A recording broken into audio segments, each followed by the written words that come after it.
Welcome students, today we are going to discuss about operators in PHP and specifically we shall discuss about what is operator, second introduction to types of operators, and in detail about arithmetic operators, assignment operators and comparison operators. The mode of discussion again shall be bilingual, that is both Hindi and English. First of all, recap about PHP. आप सभी ने PHP के बारे में थोड़ा पहले पढ़ रखा होगा, तो ऑपरेटर्स के बारे में आगे बढ़ने से पहले हम थोड़ा PHP का हल्का सा रिकैप करेंगे, जिसमें पहला पॉइंट है a PHP script starts with angle bracket question mark PHP and ends with question mark and then angle bracket again. आपने पहले देख रखा होगा PHP में कि जब भी PHP की स्क्रिप्ट को लिखा जाता है तो उसमें स्टार्टिंग टैग जो है वो आप PHP का इस तरह से यूज़ करते हैं, जिसमें आप एंगल ब्रैकेट लगाते हैं और क्वेश्चन मार्क और बाद में PHP, और बाद में कोड को लिखने के बाद जब सारी बॉडी पे आप कोड लिख देते हैं, लास्ट में आप उस PHP टैग को क्लोज करते हैं क्वेश्चन मार्क और ग्रेटर देन वाली एंगल ब्रैकेट के साथ। सेकंड पॉइंट है अ PHP script can be placed anywhere in the document. PHP की जो स्क्रिप्ट है जो कि HTML डॉक्यूमेंट के अंदर लिखी जाती है, उसको आप HTML डॉक्यूमेंट में कहीं पर भी प्लेस कर सकते हैं, यानी कि कहीं पर भी लिख सकते हैं। ऐसा नहीं है कि आपको उसको स्टार्टिंग में किसी फिक्स जगह ही लिखना है या मिडल सेक्शन में कहीं फिक्स जगह ही लिखना है या फिर एंड में ही इसको प्लेस करना है। यह आपकी अपनी इच्छा पर डिपेंड करता है कि आपने उसको कहाँ जैसे लिखना है। थर्ड पॉइंट है PHP script uses a built in PHP function echo, यानी कि इको नाम का एक बिल्ट इन फंक्शन होता है PHP में, जो कि हेल्प करता है किसके लिए, टू आउटपुट द टेक्स्ट, यानी कि जो भी आप आउटपुट में कोई टेक्स्ट या मैसेज चाहते हैं वो आपको प्रोवाइड किया जाएगा इको नाम के फंक्शन के द्वारा। तो जब भी आपने आउटपुट लेनी है PHP स्क्रिप्ट में ये लिखते हुए, तो आप उसमें जो है इको फंक्शन का यूज जो है इसमें करते हैं। नेक्स्ट पॉइंट है in PHP keywords are not case sensitive, यानी कि PHP में कोई भी कीवर्ड, चाहे वो फंक्शन का नाम हो या फिर वो स्पेसिफिक टैग का नाम हो, वो केस सेंसिटिव नहीं होता है, यानी कि आप इसमें छोटे बड़े दोनों अक्षरों का जो है कॉम्बिनेशन यूज कर सकते हैं। आप चाहें तो अक्षरों को छोटा लिखें चाहे बड़ा लिखें, उससे इस स्क्रिप्ट पर कोई इफेक्ट नहीं पड़ता है। तो इन सब प्रोग्रामिंग के बाद जो प्रोग्रामिंग के स्किल्स हैं, आप इनको अडॉप्ट करने के बाद जब आप आगे बढ़ते हैं तो कहीं ना कहीं आपको मैथमेटिकल या फिर लॉजिकल कैलकुलेशंस जो हैं परफॉर्म करनी होती हैं प्रोग्राम के अंदर। जैसे कि मान लिया जाए कि अगर आप किसी एक प्रोग्राम की बात करते हैं जिसमें आपने किसी वोटर की एज वेरीफाई करनी थी कि अगर उसकी उम्र 18 या उससे ऊपर है तो आप जो हैं वो एलिजिबल हैं वोटिंग के लिए, अदरवाइज आप एलिजिबल नहीं हैं। तो इस केस में क्या हुआ, 18 जो है उसके साथ जो है कंडीशन लगाई जाएगी कि एक्स वेरिएबल जो है वो 18 से छोटा है या बड़ा है या इक्वल है। तो उसके हिसाब से आप जो हैं वहाँ पर क्या करते हैं, अपना जो एक रिजल्ट है आउटपुट का कि वोटर जो है वो वोट देने के काबिल है या नहीं है, वो आप उसमें बताते हैं। लेकिन साथ में जो आपने लेस देन या ग्रेटर देन का साइन यूज किया, वो बेसिकली क्या है, वो बेसिकली कंडीशन के अंदर ऑपरेट करवा रहा है उस पर्टिकुलर इंस्टांस को जो कि आप चाहते थे, कि जो आप टेस्ट करना चाहते हैं बेसिकली कंडीशन में, उसको ऑपरेट करवाने के लिए आपको एक सिंबल की जरूरत पड़ती है। उस सिंबल को बेसिकली आप ऑपरेटर कहते हैं, जैसे कि लेस देन हो गया, ग्रेटर देन हो गया, प्लस है, माइनस है, ये सारी चीजें मैथमेटिकल या लॉजिकल ऑपरेशंस परफॉर्म करने के काम आती हैं। तो बेसिकली इन चीजों को ऑपरेटर्स कहा जाता है। तो और यही हमारा आज का टॉपिक भी है जिसको हमने डिटेल में स्टडी करना है। तो आइए अब ऑपरेटर्स की तरफ आगे बढ़ते हैं। What is operator? ऑपरेटर होता क्या है? Operators are the symbols used in programming to perform operations on variables and values. इसका हिंदी में मतलब ये है कि ऑपरेटर्स बेसिकली सिंबल्स होते हैं, चिन्ह होते हैं जो कि प्रोग्रामिंग में यूज किए जाते हैं किस काम के लिए, टू परफॉर्म ऑपरेशंस, यानी कि कोई ऑपरेशंस परफॉर्म करने हो, चाहे वो ऑपरेशन मैथमेटिकल हो या लॉजिकल हो, लेकिन ये ऑपरेशंस किस पर परफॉर्म किए जाएंगे, जो वेरिएबल है, जैसे कि मैंने अभी एक्स वेरिएबल की बात की थी, या फिर वैल्यू है जैसे कि मैंने 18 वैल्यू की बात की थी एज के लिए, वोटर की एज वेरीफाई करने के लिए, यानी कि जैसे एक्स ग्रेटर देन 18 है, एक्स लेस देन 18 है या एक्स इक्वल टू 18 है। तो बेसिकली उसमें जो लेस देन, ग्रेटर देन या फिर इक्वल टू जो है साइन जो है, सिंबल जो है, वो क्या है, बेसिकली वो क्या है, ऑपरेटर है। जैसे कि यहाँ पर हम देख सकते हैं एग्जाम्पल में, फॉर एग्जाम्पल अगर मैं a प्लस बी लिखता हूँ तो इसमें here plus is the operator. तो प्लस जो चिन्ह है जो कि रेड कलर में आपको यहाँ दिखाई दे रहा है, बेसिकली वो क्या है, वो ऑपरेटर है जो कि ऑपरेट करता है एक स्पेसिफिक एक्शन को ऑपरेट करने में जो हेल्प करे सिंबल, उसको बेसिकली आप ऑपरेटर कह सकते हैं। नेक्स्ट है टाइप्स ऑफ ऑपरेटर्स। इस टॉपिक में हम सिर्फ types of operators only introductory way में पढ़ेंगे, यानी कि जस्ट उसके हेडिंग्स को पढ़ेंगे, क्योंकि जो इसके जो हेडिंग्स हैं वो लगभग 6 से 8 इसमें टाइप्स इसमें आएंगे। और जो मेरा आज का डॉक्यूमेंट का टॉपिक रहेगा उसमें हमने जो है फर्स्टली ओनली 3 ही टाइप्स ऑपरेटर जो है वो डिटेल में पढ़ने हैं। तो पहला ऑपरेटर का नाम है वो है अरिथमेटिक ऑपरेटर, दूसरा है असाइनमेंट ऑपरेटर, तीसरा है कंपैरिजन ऑपरेटर, चौथा है इंक्रीमेंट ऑब्लिक डिक्रीमेंट ऑपरेटर, पांचवा है लॉजिकल ऑपरेटर, छठा है स्ट्रिंग ऑपरेटर, सातवां एरे ऑपरेटर और लास्ट है कंडीशनल ऑपरेटर। ये लगभग 8 प्रकार के हमारे पास 3 × 3 6 2 8 प्रकार के ऑपरेटर जो हैं हमारे पास अवेलेबल रहते हैं पीएचपी में। तो इनमें से जो हमारे आज के जो मेन टॉपिक्स रहेंगे, जो मैंने आपको पहले बताया था, जिसको हमने डिटेल में स्टडी करना है ऑपरेटर्स का, वो टाइप्स ऑफ ऑपरेटर है हमारे पास अरिथमेटिक, असाइनमेंट और कंपैरिजन ऑपरेटर। इन्हीं 3 ऑपरेटर्स को हम आज डिटेल में स्टडी करेंगे। तो आइए स्टडी करते हैं पहले अरिथमेटिक ऑपरेटर्स के बारे में। First of all arithmetic operators. Arithmetic operators होते क्या हैं? The PHP arithmetic operators are used with numeric values to perform common arithmetic operations such as addition, subtraction, multiplication, etc. यानी कि जो PHP के अरिथमेटिक ऑपरेटर्स हैं वो यूज किए जाते हैं किसके साथ? न्यूमेरिक वैल्यूज के साथ। किस काम के लिए? To perform common arithmetic operations, arithmetic operation perform करने के लिए। अब अरिथमेटिक ऑपरेशंस होते क्या हैं? जैसे कि एडिशन हो गया, सब्ट्रैक्शन हो गया, मल्टीप्लिकेशन हो गया, या फिर डिवीजन की भी आप बात कर सकते हैं, यानी कि प्लस, माइनस, मल्टीप्लाई, डिवाइड। ये कुछ एक ऐसे ऑपरेटर्स हैं, ऑपरेशंस हैं बेसिकली अरिथमेटिक में, जो कि आप यूज करते हैं न्यूमेरिक वैल्यू के साथ। फॉर एग्जांपल आप लिखते हैं 8 + 5, तो इसमें प्लस क्या है? वो एडिशन ऑपरेटर है। आप लिखते हैं 8 - 5, तो माइनस क्या है? 8 और 5 वैल्यू के लिए वो सब्ट्रैक्शन का ऑपरेशन है।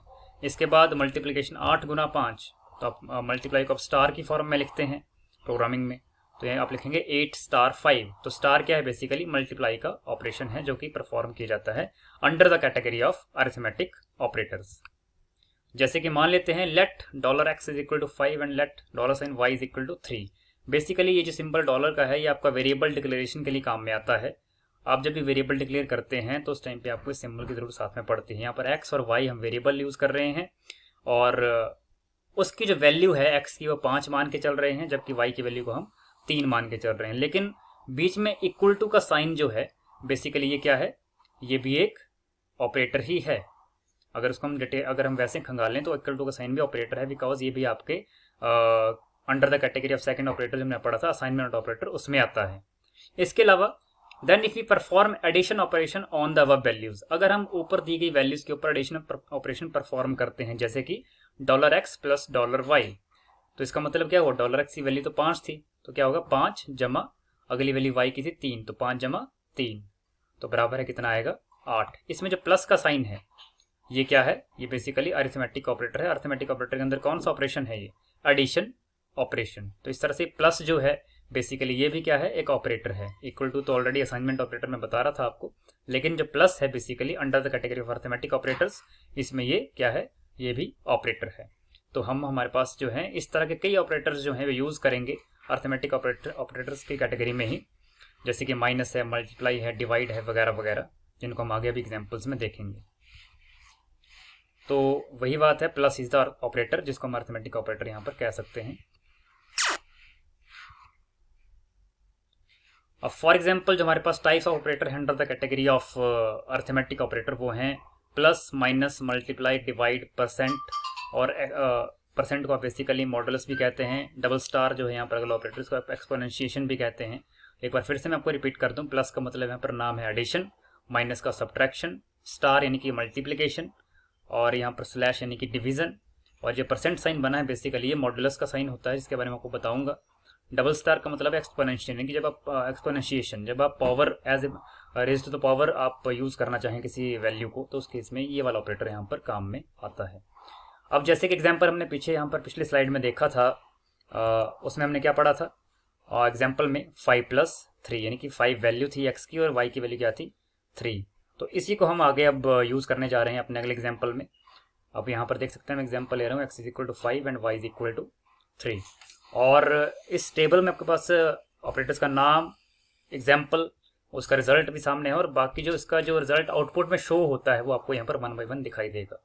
जैसे कि पहला ऑपरेटर है एडिशन, तो एडिशन का मतलब है $x प्लस प्लस यहाँ पर क्या है, अर्थमेटिक ऑपरेटर एडिशन वाला $y, तो ये क्या बताएगा, सम ऑफ $x एंड $y, यही बताएगा।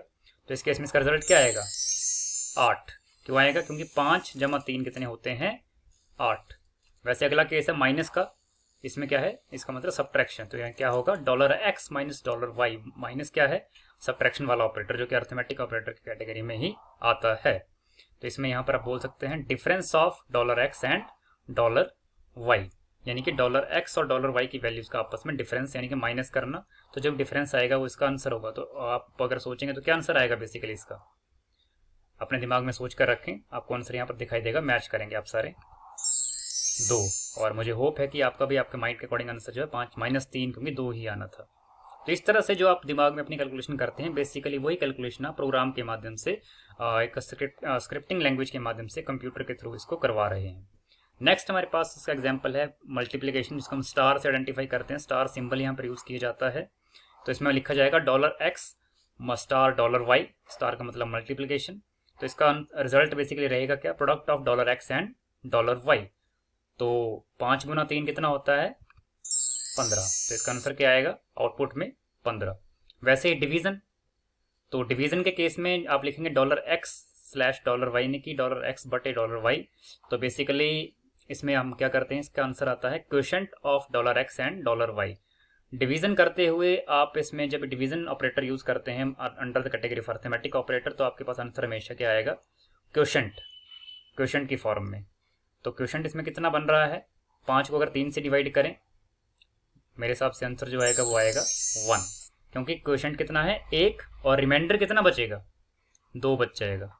ठीक है, क्योंकि 3 × 1 3 होता है, और 5 माइनस इन बाद में जब डिवाइड एक्चुअल कैलकुलेशन करते हैं, रफ कॉपी पर कैलकुलेट करके देखना, तो उसमें क्वोशंट जो वो 1 आएगा, और जो उसका जो रिमाइंडर है वो क्या आएगा, 2 आएगा। तो इस हिसाब से चलो आप आगे बढ़ते हैं मॉडुलस के बारे में। अब मॉडुलस जो परसेंट सिंबल से आइडेंटिफाई किया जाता है, मॉडुलस में बेसिकली क्या निकलता है, अगर आप लिखते हैं $x परसेंट, यानी कि मॉडुलस $y, तो remainder of $x divided by $y, output इसका रहता है, रिजल्ट इसका रहता है। तो बेसिकली ये क्या बता रहा है कि जब आप इसको $x और $y को डिवाइड करते हैं, तो एक तो ऊपर पढ़ ली क्वोशंट, जो कि डिवीजन के अंडर आपका 1 आ गया था। तो इस मॉडुलस के माध्यम से क्या आता है, बेसिकली इसमें क्या आता है, रिमाइंडर जो बच जाता है। तो मैंने आपको पहले बता दिया कि रिमाइंडर क्या बचा था, पहले वाले केस में 2 बचा था। तो आउटपुट यहाँ पर कितनी आएगी, एग्जैक्ट 2 आएगी, क्योंकि बेसिकली मॉडुलस ऑपरेशन जो है वो आपको रिमाइंडर के बारे में ही बताता है कि डिवाइड करते हुए 2 वैल्यूज को आपका रिमाइंडर कितना बचा था। अगर 0 बचता तो यहाँ पर 0 आता, लेकिन यहाँ पर बचा है 2, इसलिए 2 यहाँ पर आ गया है। आगे है last under the category of arithmetic operators, last हमारा ऑपरेटर है वो है एक्सपोनेंशिएशन ऑपरेटर। इसको हम डबल स्टार से आइडेंटिफाई करते हैं। इसका मतलब होता है result of raising $x to the $yth power, यानी कि $x की वैल्यू को $y की वैल्यू के पावर के अकॉर्डिंग चलाना है, रेज करना। जैसे कि अब मैं लिखूं $x की वैल्यू यहाँ पर 5 है और y की वैल्यू यहाँ पर 3 है, तो इसका आंसर बेसिकली क्या आएगा, 5 रेज टू पावर 3, क्योंकि 5 जो बेस है और उसकी पावर जो है बाद में उठाकर हमने कितनी करनी है, yth वैल्यू पे। तो yth वैल्यू कितनी है, 3 है, तो 5 रेज टू पावर 3। तो आंसर कितना आएगा, 5 गुना 5 25, और 25 गुना 5 125। तो ये आंसर आएगा, क्योंकि 5 स्टार 3 है, 5 डबल स्टार 3, यानी कि 5 रेज टू पावर 3। तो 5 raise to power 3 is equal to 5 into 5 into 5, that is equal to 125। तो इस तरह से हमारे पास ये डिफरेंट कैटेगरीज थी अर्थमेटिक ऑपरेटर्स की, जिसमें हमने ऑपरेटर्स पढ़े, प्लस माइनस स्टार स्लैश यानी कि डिवीजन, मॉडुलस जिसको परसेंट से लिखते हैं, और डबल स्टार से एक्सपोनेंशिएशन। तो 1 2 3 4 5 6 प्रकार के अर्थमेटिक ऑपरेटर्स हैं जो कि पीएचपी के अंडर यूज होते हैं। ये थे 6 टाइप के अर्थमेटिक ऑपरेटर जो कि हमने पढ़े। इसमें से एक ऑपरेटर को मैं एज एग्जांपल यूज करूंगा अपने नेक्स्ट स्लाइड में, जिसको सीखने के बाद, जिसको देखने के बाद आप जो है भली भांति समझ जाएंगे कि एक्चुअल में ऑपरेशंस जो अर्थमेटिक ऑपरेटर्स के माध्यम से यूज में लाए जाते हैं वो कैसे एक्चुअल में प्रोसेस होते हैं पीएचपी स्क्रिप्ट के थ्रू। तो आइए स्टडी करते हैं एग्जाम्पल एक्सपोनेंशियल ऑपरेटर का।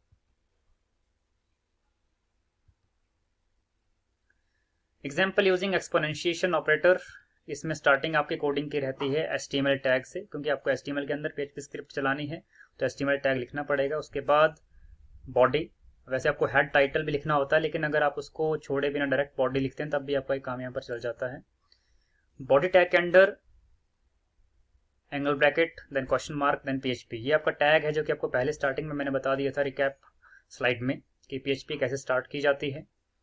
PHP के अंदर जो है फिर उसके अंदर हम वेरिएबल डिक्लेयर कर रहे हैं कि x की वैल्यू जो है 10, और वैसे ही y वेरिएबल की वैल्यू कितनी है 3। उसके बाद हम आउटपुट में क्या चाहते हैं तो वो हमें मिलेगा इको। हमने आउटपुट में एक्सपोनेंशियल ऑपरेटर यूज करना है दोनों वैल्यूज के लिए, तो मैं यहाँ पर लिख रहा हूँ इको $x $y, यानी कि इसका मतलब क्या है डबल स्टार का एक्सपोनेंशिएशन, तो यानी कि इसका मतलब है पावर, रेज टू पावर, यानी कि x की वैल्यू की पावर को रेज करना कहाँ तक, जहां तक y की वैल्यू जो है आपको दी गई होगी। तो यहाँ पर हमारे पास x की वैल्यू 10 दी गई है, y की वैल्यू 3 है, तो इसका मतलब ये हुआ 10 रेज टू पावर 3, तो यानी कि इको, यानी कि आउटपुट में क्या है 10 रेज टू पावर 3। तो ये तो हमारा हो गया मेन फंक्शन जो कि हम यूज कर रहे हैं आउटपुट के लिए। इसके बाद आपको PHP टैग को क्लोज करना है, वो मैंने यहाँ पर कर दिया। आपको मैंने बताया था पहले कि PHP की जो क्लोजिंग टैग है वो बेसिकली क्वेश्चन मार्क और एंगल ब्रैकेट, जो क्लोजिंग एंगल ब्रैकेट होती है उसका यूज किया जाता है यहाँ पे। इसके बाद आपने HTML टैग को ओपन कर रखा है, बॉडी टैग को ओपन कर रखा है, तो उनको क्लोज करना पड़ेगा। उसको क्लोज करने का तरीका है /body देन /HTML। इस सारे कोड को लिखने के बाद आपके पास जब इसको आप एग्जीक्यूट करते हैं, रन करते हैं, तो आपके पास आउटपुट आएगी 1000। क्यों आएगी? बिकॉज 10 रेज टू पावर 3 कितना होता है 10 इंटू 10 इंटू 10 बराबर है 1000। तो इस तरह से आप जो है आउटपुट ले सकते हैं किसी भी ऑपरेटर की। इसे जनरल एग्जांपल है, आप चाहें तो यहाँ पर x प्लस वाई कर सकते हैं, $x माइनस $y कर सकते हैं, $x मल्टीप्लाई $y कर सकते हैं, या फिर $x डिवाइड $y कर सकते हैं, या फिर $x परसेंट $y भी कर सकते हैं।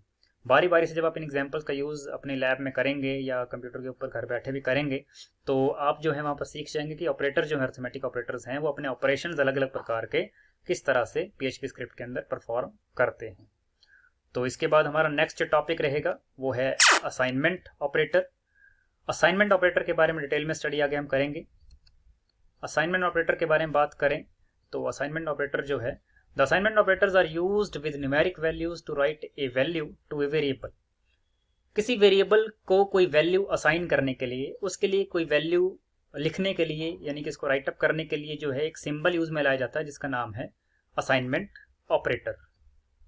The basic assignment operator in PHP is equal to, आप अगर देखें ध्यान से तो जो हम हमेशा x इक्वल टू 10 लिख रहे हैं, y इक्वल टू 3 लिख रहे हैं, तो बेसिकली इक्वल टू क्या है, वो असाइनमेंट ऑपरेटर है। मैंने आपको फर्स्ट सेकंड स्लाइड में भी ये बताया था जब हमारे पास प्रीवियस टॉपिक चला था अर्थमेटिक ऑपरेटर का, उसमें x इज इक्वल टू जो भी वैल्यू मैंने लिखी थी मैंने बताया था कि इक्वल टू असाइनमेंट ऑपरेटर है। तो वो वहाँ पर जो मैंने कहा था आपको, वो यहाँ पर अब आपको क्लियर होगा कि इक्वल टू असाइनमेंट ऑपरेटर कैसे है। बिकॉज ये वैल्यू असाइन करने का काम करता है, जैसे कि x को असाइन कर दी गई वैल्यू 10, y को असाइन कर दी गई वैल्यू 3, तो लिखेंगे क्या x is equal to 10 and y is equal to 3। वैसे ही इसमें अगर हम थोड़ा डिटेल में जाएं, it means that the left operand gets set to the value on the right.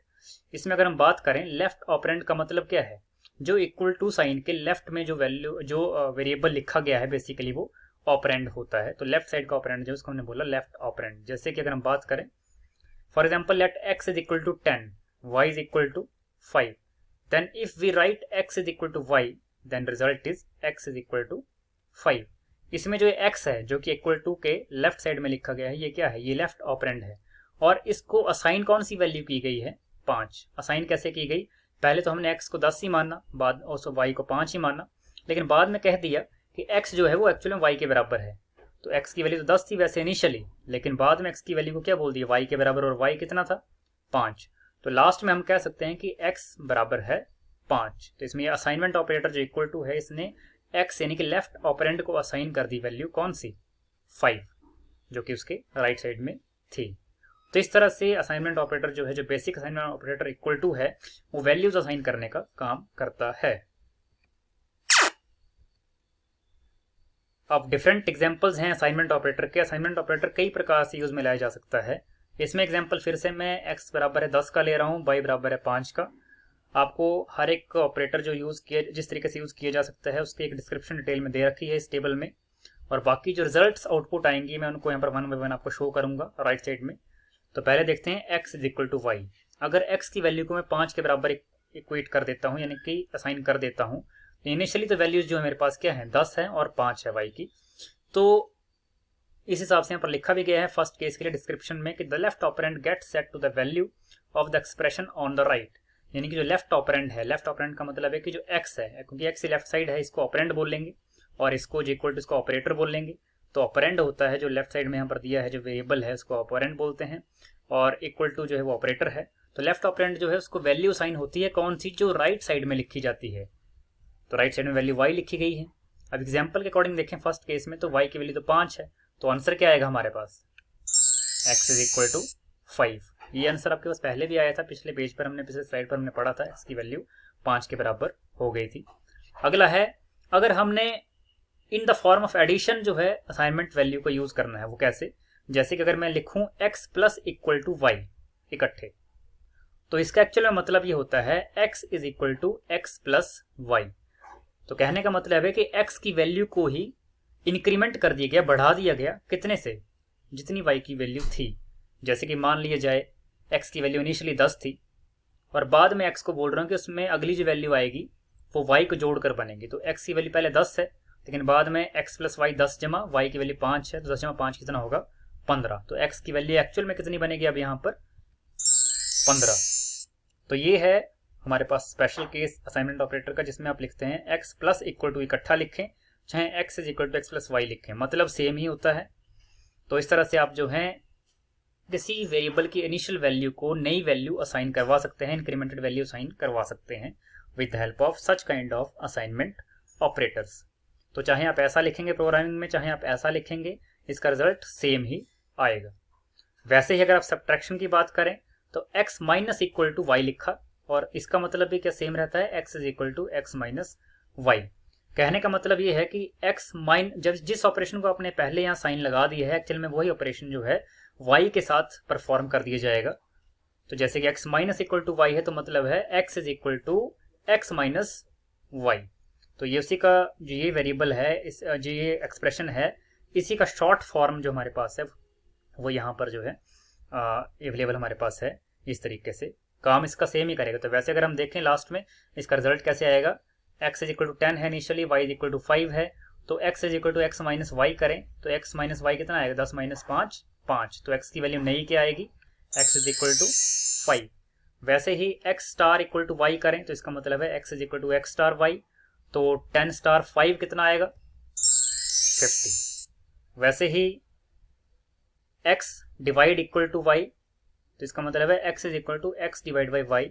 तो इसका आंसर आपको खुद पता लग गया होगा कि x की जो नेक्स्ट वैल्यू निकल कर आ रही है, पहले तो इनिशियल 10 है और y का इनिशियल 5 है, लेकिन x की जो नई वैल्यू है वो निकल करके आएगी अब x is equal to x divide by y, यानी कि 10 डिवाइड बाई 5। तो कितना आंसर आएगा, 2।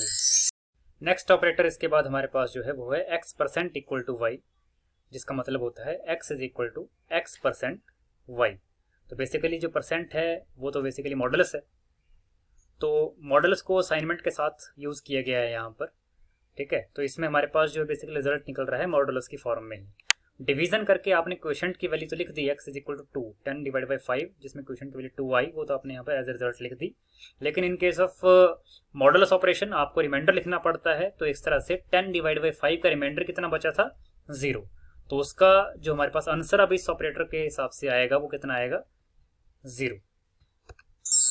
तो ये है हमारे पास डिफरेंट प्रकार के अर्थमेटिक ऑपरेटर्स, जिसमें बेसिक ऑपरेटर हमने पढ़ा, x is equal to y यानी कि equal to simple assignment operator है वो पढ़ा, और उसके डिफरेंट वेरिएंट्स आगे पढ़े अर्थमेटिक ऑपरेटर के यूज के साथ, जैसे कि x plus equal to y, x minus equal to y, x star equal to y, x divide equal to y, x percent equal to y. और इन्हीं का ही जो डिस्क्रिप्शन था, जो उनके सेम मीनिंग जो निकल कर आता है in the form of equation, वो कैसे निकल कर आता है, जैसे x plus equal to y था, तो इसको हम कह सकते हैं कि x is equal to x plus Y.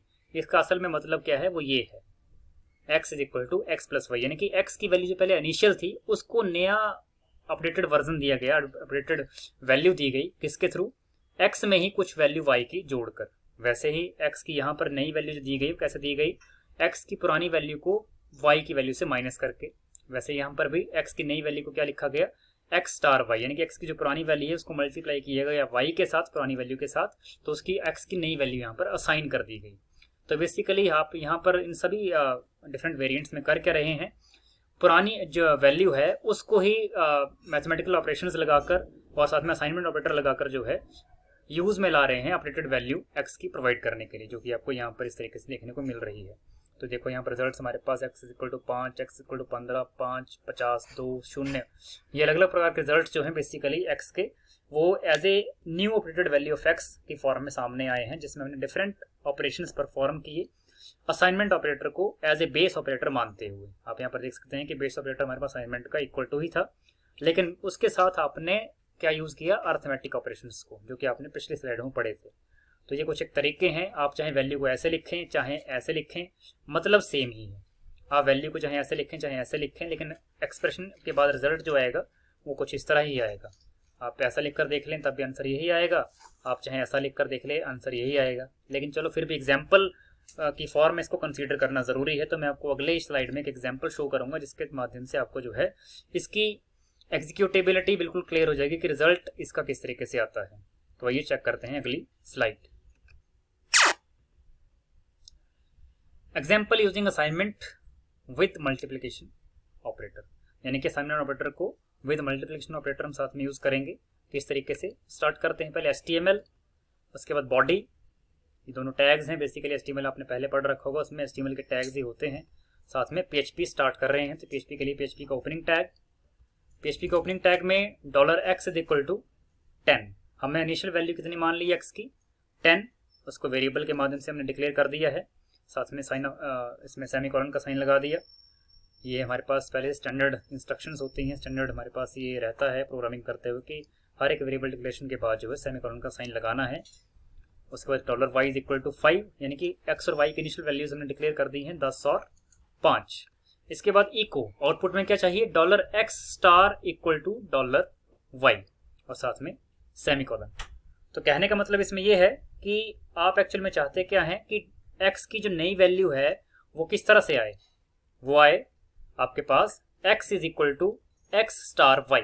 आपने पहले देखा होगा, मैंने आपको पिछले टेबल में बताया था, अगर आप एक फिर ध्यान दें कि $x star equal to x star equal to y जो है, इसको अगर हम पहले के इसमें चेक करें पिछले स्लाइड में, तो स्टार इक्वल टू y जो है उसका मतलब क्या रहता है, x is equal to x star y, यानी कि x की अपडेटेड वैल्यू जो है वो कितनी आएगी, equal to x multiply by y, जो कि x की पुरानी वैल्यू और y की पुरानी वैल्यू का प्रोडक्ट जो है वो नया आंसर बनकर यहाँ पर सामने आएगा। तो इसमें हम यहाँ दोबारा देख सकते हैं कि हमारे पास जो है ये जब हम ये लिख रहे हैं echo $x star equal to $y, तो इसमें इसका मतलब है x is equal to x star y। तो स्टार का मतलब मल्टीप्लाई होता है, तो नई x की वैल्यू जो कितनी आएगी 10 स्टार 5, क्योंकि x की पुरानी वैल्यू जो है वो 10 थी, y की पुरानी वैल्यू 5 थी, 10 गुना 5 50 आएगा इसका आंसर। लेकिन उस आंसर को लेने से पहले हमें जो है टैग्स को जो ओपन किए उनको क्लोज करना भी जरूरी है। तो क्लोज करने के लिए पहले PHP का टैग क्लोज कर दिया, उसके बाद स्लैश बॉडी, उसके बाद स्लैश HTML। तो इस तरह से हमारे पास आंसर क्या आएगा, 10 स्टार 5 इज इक्वल टू 50। आप चाहें तो इस कोड को रन कर सकते हैं और इसके बाद आपका आंसर जो है वो आपके पास आपके स्क्रीन पर सामने रहेगा। तो इसके बाद हमारे पास अगला टॉपिक जो है वो है कंपैरिजन ऑपरेटर्स का, उसको भी हम डिटेल में स्टडी करेंगे। कंपैरिजन ऑपरेटर्स, इसके बारे में अगर हम बात करें तो जो कंपैरिजन ऑपरेटर्स हैं are used to compare two values. नाम से ही क्लियर है, कंपैरिजन ऑपरेटर्स के नाम से क्लियर है, कंपैरिजन मतलब कंपेयर करना। और कंपेयर किसको करेंगे, दो वैल्यूज को कंपेयर करेंगे। वैल्यूज चाहे आपकी नंबर की फॉर्म में भी हो सकती हैं या फिर स्ट्रिंग, स्ट्रिंग मतलब ग्रुप ऑफ कैरेक्टर्स की फॉर्म में भी हो सकती हैं। ABC, ये जो भी नंबर है 12 नंबर हो गया, ABC कैरेक्टर हो गया, या सॉरी स्ट्रिंग हो गई। और एक आपको खास बात बताऊं कि स्ट्रिंग जो है बेसिकली उसको हम डबल कोट्स में लिखते हैं और कैरेक्टर को आइडेंटिफाई करने के लिए सिंगल कोट्स में लिखा जाता है। तो मान लेते हैं कि x की वैल्यू जो है 20 डिक्लेयर कर रखी है, y की वैल्यू 15 डिक्लेयर कर रखी है। मैं कंपैरिजन कैसे करूंगा, फॉर एग्जांपल एक बकेट है, दो बकेट्स हमने रखी है अपने पास, एक बकेट में हमने पानी भरा, दूसरी बकेट में पानी भरा, लेकिन हम दोनों बकेट्स की वैल्यू को कंपेयर कैसे करेंगे कि दोनों बकेट्स में कितना पानी, तो हम कैसे कंपेयर करते हैं, कैसे इसमें कंपैरिजन शो करते हैं। एक बार हम ये कह सकते हैं कि दोनों बकेट्स में पानी बराबर है, दूसरी बार में कह सकते हैं कि पहली बकेट में ज्यादा है दूसरी में कम है, अगर तीसरा केस मान के चलें तो दूसरी बकेट में ज्यादा है और पहली में कम है। तो कहीं ना कहीं हमारे पास कम, ज्यादा या बराबर की ही बात आती है कंपैरिजन करते हुए।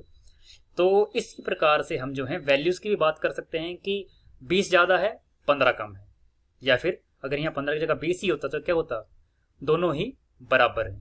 या फिर यहाँ 15 की जगह 25 तो हम क्या कहते हैं कि y की वैल्यू ज़्यादा है और x की वैल्यू कम है। तो कहीं ना कहीं कम ज़्यादा या बराबर इन्हीं में कहीं ना कहीं कंपैरिजन जो है वो घूमता है। और हमारे जो कंपैरिजन ऑपरेटर्स आगे हम जो पढ़ेंगे उसमें भी हम यही चीज़ वेरीफाई करेंगे। आप इसको एग्जाम्पल की फॉर्म में आगे चेक कर सकते हैं। अगर हम यहाँ पर लिखते हैं, मान लेते हैं कि $x double equal to $y, तो इसका आंसर क्या आएगा? फॉल्स।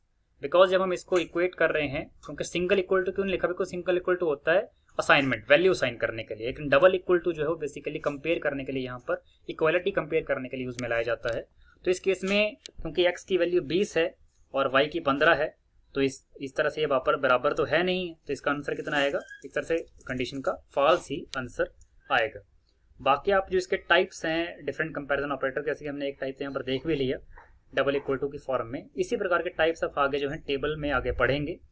तो इसमें मैंने आपको पहले बता दिया कि डबल इक्वल टू जो है बेसिकली वो इक्वल ऑपरेटर इसको कहा जाता है और ये एक टाइप का कंपैरिजन ऑपरेटर ही है। इस टाइप के अलावा आगे भी बहुत से टाइप आपको मिलेंगे देखने को। तो आइए स्टडी करते हैं नेक्स्ट अगले टाइप्स। टेबल में आपको टाइप्स यहाँ पर क्लियर हो जाएंगे सारे। इसमें टेबल में देखो, पहले जो टेबल हमारे पास है उसमें ऑपरेटर जो है डबल इक्वल टू, इसको इक्वल ऑपरेटर कहते हैं। 3 बार इक्वल टू को साइन लिखा है, इसको आइडेंटिकल ऑपरेटर कहते हैं। साइन ऑफ एक्सक्लेमेशन और इक्वल टू लिखा है, इसको नॉट इक्वल टू कहा जाता है। और अगर दोनों एंगल ब्रैकेट्स को ऐसे लगाएं तो इसको भी नॉट इक्वल ही कहा जाता है, यानी कि चाहे इसको लिखें चाहे इसको लिखें, बात जो है वो सेम ही रहती है। वैसे यहाँ पर एक्सक्लेमेटरी साइन और डबल इक्वल टू लिखें तो नॉट आइडेंटिकल। अब इसमें आइडेंटिकल और इक्वल, आइडेंटिकल का मतलब होता है सेम बेसिकली, कि जैसे देखने में सेम है लेकिन क्या इक्वल हैं? इक्वालिटी और आइडेंटिकल स्ट्रक्चर में हमारे पास जो कहने का कुछ फर्क होता है वो आपको एग्जांपल्स की फॉर्म में यहाँ पर सामने दिखाई देगा। तो पहले स्टार्ट करते हैं यहाँ पर फर्स्ट ऑपरेटर, जो कि मैंने ऑलरेडी पढ़ भी रखा है, डबल इक्वल टू जहाँ पर लगाया गया साइन, इसका मतलब होता है इक्वल ऑपरेटर। तो अगर हम लिखते हैं x की वैल्यू 20 और y की वैल्यू 15 एज एग्जाम्पल लेकर $x double equal to $y, तो यहाँ पर इसका रिजल्ट कितना आएगा? तो इसमें रिजल्ट के बारे में बता रखा है कि returns true if $x is equal to $y, कि यानी कि अगर $x $y के बराबर है तब तो ठीक है कि इसकी वैल्यू ट्रू आएगी, लेकिन अगर $x $y के बराबर है नहीं तो क्या लिखा जाएगा? फॉल्स। तो वही यहाँ पर आंसर आया फॉल्स, क्योंकि यहाँ पर 20x की वैल्यू y की कितनी है? 15, तो आंसर कितना आ गया? फॉल्स, यानी कि वैल्यू इक्वल नहीं है, इसलिए आंसर आया फॉल्स।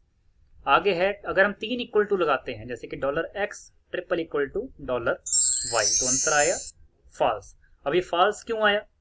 क्योंकि इसके लिए एक कंडीशन है स्पेसिफिक। ये वैल्यू ट्रू कब आती है? जब $x $y के बराबर हो, और दूसरी condition they are of the same type. अब सेम टाइप का मतलब आप सेम डाटा टाइप से ले सकते हैं, डाटा टाइप्स आपने पहले पढ़ रखी होंगी। अगर सेम टाइप का ही डाटा है, जैसे कि न्यूमेरिक ही एक तरफ है, न्यूमेरिक दूसरी तरफ है, या फिर कुछ और प्रकार के टाइप्स आप इसमें चेक कर सकते हैं कि सेम ही टाइप का डाटा है कि नहीं है। और दूसरी मेजर बात रहती है कि इक्वालिटी है कि नहीं है, कि 20 बराबर है 15 है कि नहीं है। तो इसमें पहली कंडीशन खुद ही फेल हो जा रही है, हमने पहले ही बता रखा कि इक्वल है ही नहीं, तो ऑटोमेटिकली आंसर कितना आना है? फॉल्स। तो इस तरह से आप ये चेक कर सकते हैं कि यहाँ पर जो हमारे पास ट्रिपल इक्वल टू है, बेसिकली आइडेंटिकल स्ट्रक्चर शो करने का काम करता है, कि अगर आइडेंटिकल ऑपरेटर्स को कहा जाता है कि अगर वैल्यूज आइडेंटिकल हैं, सेम है, तभी वो जो है उसकी वैल्यू ट्रू आती है, अदरवाइज वो वैल्यू ट्रू नहीं आती है। नेक्स्ट हमारे पास ऑपरेटर है under the category of comparison operator, वो है एक्सक्लेमेशन साइन और इक्वल टू, इसको बोलते हैं नॉट इक्वल। यानी कि जब वैल्यूज इक्वल नहीं है, जैसे कि लिखा गया $x not equal to $y, not equal की वैल्यू ट्रू कब होगी? जब x की वैल्यू y के बराबर नहीं होगी। तो इस केस में आंसर क्या आएगा? यहाँ पर इस एग्जांपल को देखते हुए ट्रू, और अगले कंडीशन का भी ट्रू आ गया है, क्योंकि मैंने इसमें इकट्ठे क्यों किया? रीजन ये कि दोनों का जो इसमें सिर्फ स्ट्रक्चर चेंज है, बाकी जो फंक्शन है, रिजल्ट जो है वो सेम ही तरीके से आता है। तो यहाँ पर आप देखें, क्योंकि x की वैल्यू 20 है, y की 15 है, तो हमारे पास आंसर जो है ट्रू कब आना था? जब ये नॉट इक्वल होती है। लेकिन यहाँ पर ये x is not equal to y, तो हमारे पास आंसर ट्रू तब आता है जब हमारे पास जो वैल्यू है वो नॉट इक्वल होती हैं, और यहाँ पर जो वैल्यूज हैं वो इक्वल नहीं है, इसलिए इसका आंसर यहाँ पर भी ट्रू आया। और इसी सिंबल के अकॉर्डिंग इसका भी आंसर जो यहाँ पर क्या है वो ट्रू ही आया, बिकॉज नॉट इक्वल ये वैल्यू ऑलरेडी है ही। इसके बाद है नॉट आइडेंटिकल, यानी कि एक्सक्लेमेटरी साइन और डबल इक्वल टू आइडेंटिकल नहीं है। तो इस केस में वही चीज, returns true if $x is not equal to y। तो इस एग्जांपल के अकॉर्डिंग तो पहली कंडीशन स्पेसिफाई हो गई कि ये ट्रू हो सकती है, बिकॉज इक्वल तो है नहीं, और they are not of the same type. यहाँ पर देखिए और लिखा है और यहाँ पर जो है एंड लिखा है, तो दोनों में से यहाँ पर एक ही कंडीशन होगी तब भी वैल्यू आपकी ट्रू आ जाएगी, और यहाँ पर दोनों कंडीशनें जरूर होनी चाहिए। तो इस तरह से आप ध्यान दे सकते हैं कि नॉट आइडेंटिकल और आइडेंटिकल में क्या फ़र्क है। तो $x not equal to y, तो पहली कंडीशन स्पेसिफाई हो चुकी है, तो इसका आंसर जो बेसिकली यहाँ पर क्या आ जाएगा, ट्रू ही आ जाएगा। तो ये हमारे पास कुछ एग्जांपल्स यहाँ पर थे। इसके बाद अगले टेबल में हम इसके ही कुछ और एग्जांपल्स, कुछ और टाइप्स पढ़ेंगे कंपैरिजन ऑपरेटर के। आइए स्टडी करते हैं। अगले जो हैं वो कंपैरिजन के लिए वही आगे ग्रेटर देन लेस देन की बड़ी है या छोटी है वैल्यू। जैसे कि मैंने बकेट का एग्जांपल दिया था कि बाल्टी में पानी ज़्यादा है या कम है, तो वही यहाँ पर देखते हैं कि x की वैल्यू y से बड़ी है, तो ये ट्रू आएगा कि नहीं आएगा इस एग्जांपल के हिसाब से। तो ट्रू आएगा बिकॉज वैल्यू जो है x की वो बड़ी है y से। तो यहाँ पर लिखा भी गया है turns true if $x is greater then $y, तो आ गया ट्रू। अब अगर लिख दिया जाए कि $x लेस देन $y, तो ये तो यहाँ पर फॉल्स ही है, बिकॉज x की वैल्यू तो बड़ी थी तो y की तो छोटी है, लेकिन यहाँ पर उल्टा मान के चल रहे हैं, तो इसलिए इसका आंसर आएगा फॉल्स।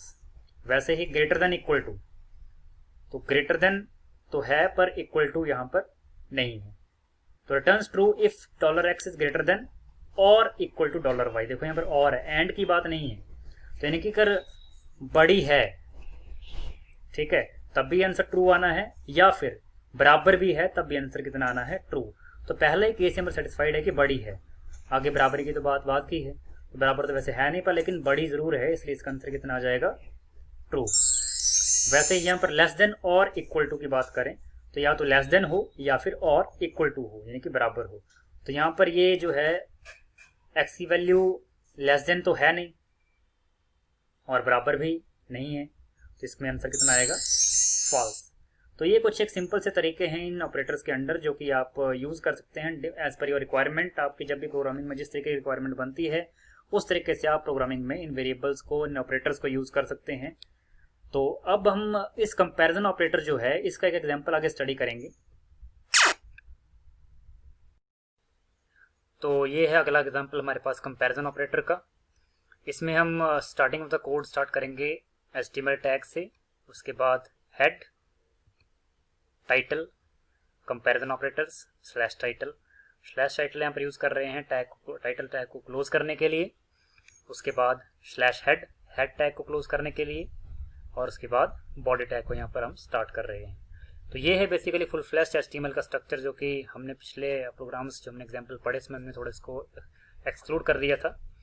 इसके बिना भी टाइटल टैग के बिना भी आपका प्रोग्राम रन कर जाता है, इसलिए हमने इसको वैसे चलाया था, लेकिन अब मैं चाह रहा हूँ कि आपको फुल फ्लैश्ड एक लास्ट प्रोग्राम यहाँ पर देखने को मिले। तो इसमें बॉडी टैग यूज करने के बाद हम स्टार्ट करेंगे अगला tag PHP tag. PHP tag के लिए हमारे पास स्ट्रक्चर आपको मैंने पहले बता दिया कि इसका तरीका सिंटैक्स रहता है angle bracket then question mark then इसके बाद PHP। इस तरह से हमारे पास PHP टैग ये स्क्रिप्ट यहाँ पर स्टार्ट होने जा रही है। अब यहाँ पर हम डिक्लेयर करते हैं A की वैल्यू 42 और B की वैल्यू 20।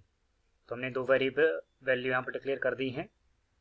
इसके बाद इफ ये कंडीशन लगाई जा रही है, if $A is greater than $B, यानी कि अगर $A की वैल्यू B से बड़ी है तो उस केस में क्या हो, then echo A is greater than B, और साथ में ब्रेक टैग यहाँ पर यूज किया जा रहा है BR टैग की हेल्प से लाइन ब्रेक करने के लिए।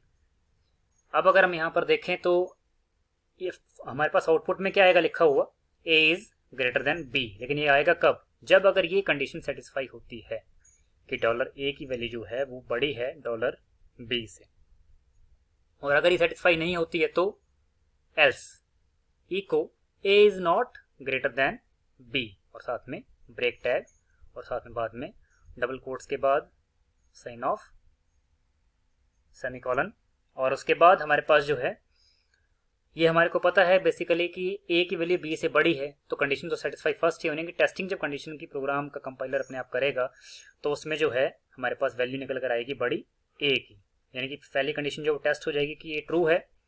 तो ट्रू होने के बाद जो है अगली कंडीशन में जाने की, एल्स में जाने की जरूरत पड़ती नहीं है।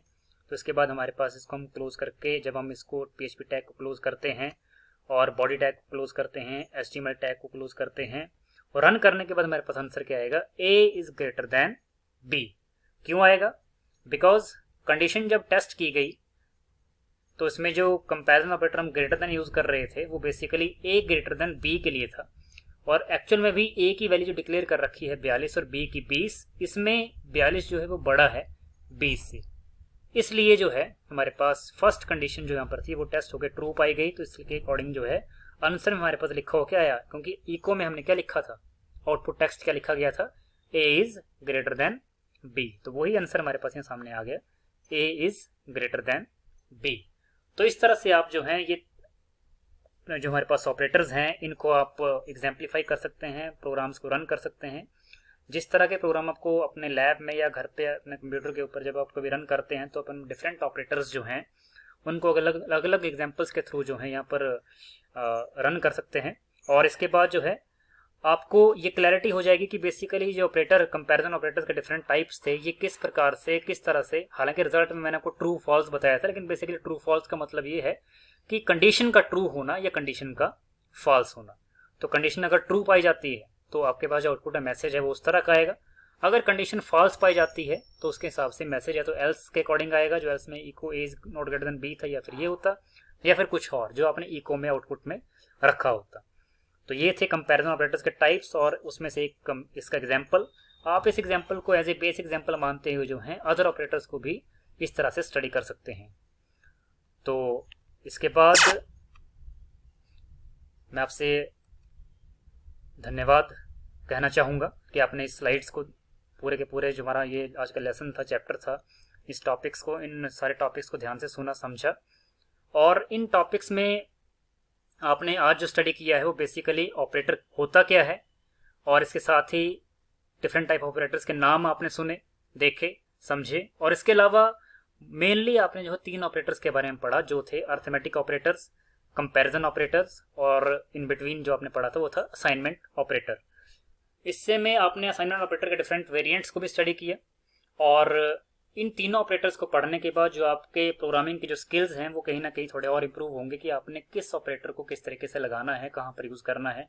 आगे आने वाले टॉपिक्स में जो आपके अभी इसमें आगे चैप्टर्स और आएंगे, स्लाइड शो और मिलेंगे आपको, उसमें आप जो है जो लेफ्ट पार्ट आपके ऑपरेटर्स के रह गए हैं वो उसमें आपको बताए जाएंगे, और साथ में ही इन बिटवीन आपको प्रेसिडेंस ऑफ ऑपरेटर्स के बारे में भी शायद बताया जाएगा कि अगर 2-3 ऑपरेटर इकट्ठे हों तो किस ऑपरेटर की प्रेसिडेंस, किसकी जो एग्जीक्यूटेबिलिटी वो पहले होगी और किसकी बाद में आएगी। ये सारी बातें आपको नेक्स्ट आने वाले कमिंग चैप्टर्स में बता दी जाएंगी। फिर भी लेकिन अगर इन 3 टाइप ऑफ ऑपरेटर्स के बारे में आपको कोई क्वेरी रह गई हो या कोई क्वेश्चंस रह गए हों तो आप इस मेल आईडी पे मुझसे संपर्क कर सकते हैं, या फिर जो हमारा यूट्यूब चैनल है उसमें आप जो है अपने कमेंट्स पोस्ट कर सकते हैं। तो आज के लिए बस इतना ही है।